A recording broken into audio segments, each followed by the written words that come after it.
Добре дошли в новия клип.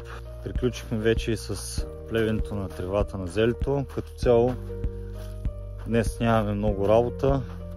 Трябва да пуснем да поливаме отново. Но се включвам да ви покажа на какъв етап е нашето зеле и като цяло как върви неговото развитие. Имаме доста проблем с въшката и непрестанно третираме с различни препарати и се опитваме да намерим правилния. Честно казано, за първа година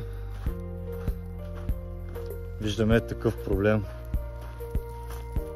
с въшката. Вдигаме дози, дори там в началото го изгорихме малко,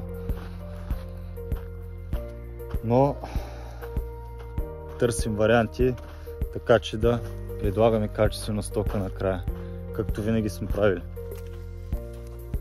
Сега ще издърпам капковия маркуч, защото по време на самото плевене жените доста са го разместили. Ще го направя за последно това упражнение, защото по време на сезона го местим доста пъти. Веднъж при окопаване, после при копане отново, защото както знаете препарата не подейства и се наложи да се копа. Сега вече нямаше как да се влиза с мотики, така че беше всичко на ръка. Не че копането е механизирано, сега беше без инструмента. Като цяло, ето това имам предвид. За щастие хващаме този проблем от самото начало и не сме спирали да третираме с най-различни препарати, както казах в началото. Така че зелето изглежда чисто и ще се стремим да е така до края.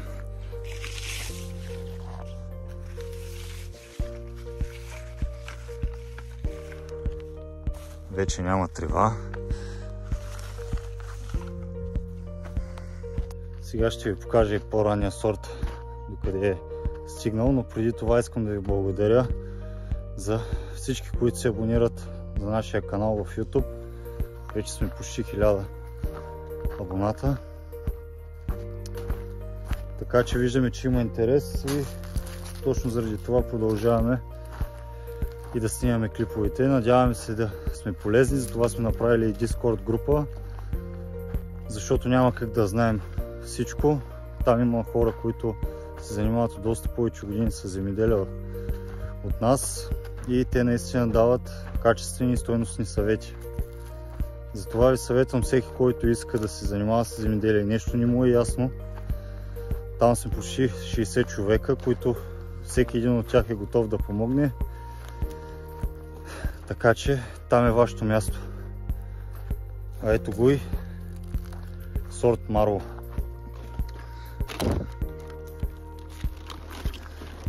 Вече има няколко зелки за салата, както се казва.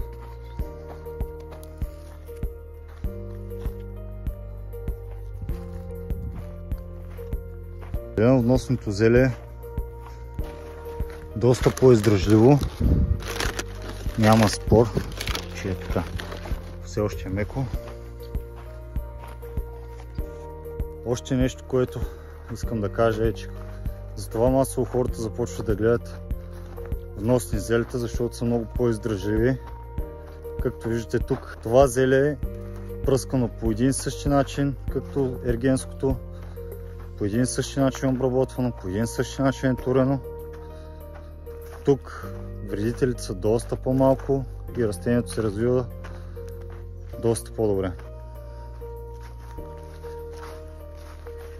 Не че ергенското не се развива добре,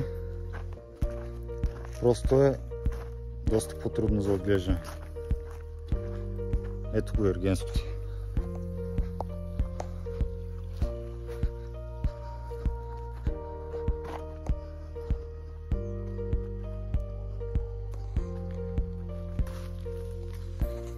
Това е сято по-късно. Така че има поне още един месец, докато стане готово. С това ще приключа и днешния клип. Кратък стана, както ви казах, нямаме работа, освен да поливаме. Просто ще се включваме периодично, да ви покажем на какъв етап сме, кога пръскаме и така. Сега се стараем да пръскаме на всеки 4-5 дни. Предния клип пръскахме с калий и калций, показахме ви, и бор. Има доста голям ефект. Преди това сме пръскали с Humus Active и там му дай добър старт. Сега може да му пуснем в капковия маркуч отново хумус. Той не само дава старт на растението, а и подобрява pH-то на почвата. Така че е един добър регулатор. А за една почва е важно pH-то да е в едни добри норми, нито да е киселинна, нито много акална. Затова е едно от най-важните неща. Така че ако не искаш да изпускаш следващи клипове, се абонирай, харесай този клип и го сподели, за да стигнем до повече хора. До скоро!